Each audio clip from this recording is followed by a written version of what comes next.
এই সুন্দর টেপা টেপা মুস মুসতে চপগুলা কি দিয়ে বানাইছি মনেরা গাইছরা তোমরা কি জানো? এই মুস মুসতে চপগুলা বানাইছি পাহা টমেটো দিয়া। চলো আজকে তোমাকে মধ্যে এই টমেটো চপের রেসিপিটা শেয়ার করি। সেই জন্য হুগনা খোলায় প্রথমে কতগুলা হুগনা মরিচ টাইলা নিতে হইবে। হুগনা মরিচ গুলা ভালো মতো টালা হইয়া গেলে এখন টাইলা নিতে হইবে কিছু মশলা। এইখানে আমি মশলা হিসেবে নিয়ে নিছি দারুচিনি, লবঙ্গ, এলাচ, গোলমরিচ, ধুইন্না, জিরা আর মৌরি। এখন এক এক করে আবার হুগনা খোলায় প্রথমে শক্ত মশলাগুলারে লাইডে সাইডে একটু টালা দিয়া নিমু।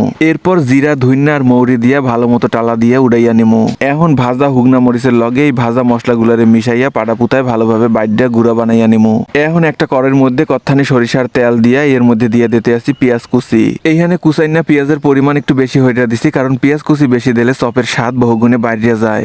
এরপর কাঁচামরিচ কুচি দিয়া এই পেঁয়াজ আর মরিচটারে ভালোভাবে ভাজা নিমু। এই যে দেখো মনোরা গাইছরা আমি পেঁয়াজ আর মরিচ ভাজা উড়াইয়া নিছি। এখন এর মধ্যে দিয়ে দিছি সেদ্ধ আলু। সবগুলো আলুর খোসা ছাড়াই নেওয়ার পর এখন এই আলুগুলারে ভালোভাবে ভর্তা বানাই নেওয়ার পালা। আলুগুলারে ভালোভাবে ভর্তা বানাই নেওয়ার পর এখন এর মধ্যে দিয়ে দেবো প্রথমে যে মশলাগুলা টাইলে গুঁড়া বানাইয়া নিয়েছিলাম হিন্দের 2 চা চামচ মশলা। এখন হাতের সাহায্যে এই গুঁড়া মশলাগুলারে ভর্তা আলুর লগে একটু ভালোভাবে মাহাইয়া দিমু।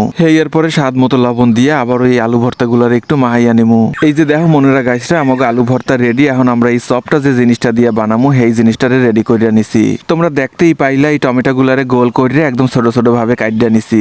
এখন এহিন্দে এক দলা আলু ভর্তা নিয়ে হাতের সাহায্যে এরকম গোল গোল লাড্ডু বানাই নেওয়ার পর এগুলো চাপ দিয়ে স্যাপডা বানাইয়া নিমু।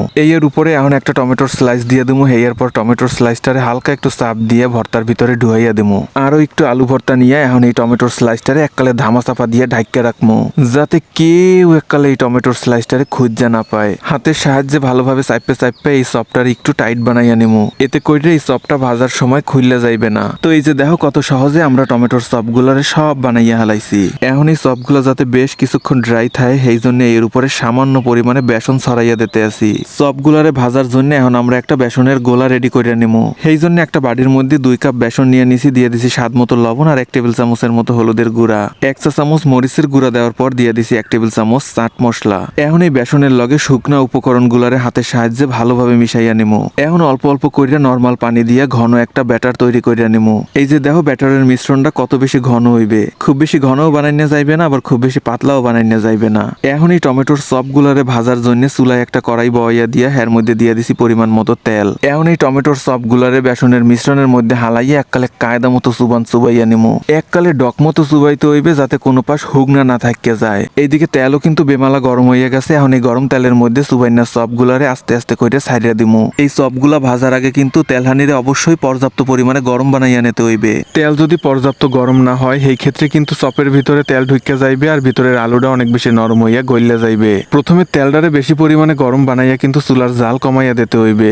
এখন এই চপগুলো দেওয়ার পর খুন্তি দিয়া গরম তেল উপরের অংশে একটু ছিটাইয়া দিমু, যাতে উপরের অংশটা ভালো মতো ফ্রাই হয়। নিচের পাশ ভাজা হয়ে গেছে। এখন খুন্তি দিয়ে উল্টাইয়া উপরের অংশটাও একটু ভাজা নিমু। মনেরা গাইছরা তোমরা কিন্তু দেখতেই পাইলা এই টমেটোর চপ বানাই না কিন্তু খুব বেশি কঠিন না। এই যে দেখো আমাকে চপগুলা কিন্তু একদম পারফেক্ট ভাবে ফ্রাই হয়ে গেছে। এখন আমরা চুলা দিয়ে উড়াইয়া নিতে আসি। এই চপটা খাইতে কিন্তু একদমই অন্যরকম।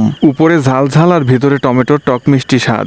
খাইতে কিন্তু এক সের মজা। মনোরা গাইছরা বাদ যাও, টমেটো কিন্তু এখনো শেষ হইয়া যায় না আর এখনো কিন্তু টমেটো হস্তায় পাওয়া যাইতে আছে। তাই এই রোজার মধ্যে একবার হইলেও এই রেসিপিটা ট্রাই করিয়া দেখো। ভিডিওটা শেষ পর্যন্ত দেখার জন্য তোমাকে ধন্যবাদ। তোমরা অনেক বেশি ভালো থাকো। আল্লাহ হাফেজ।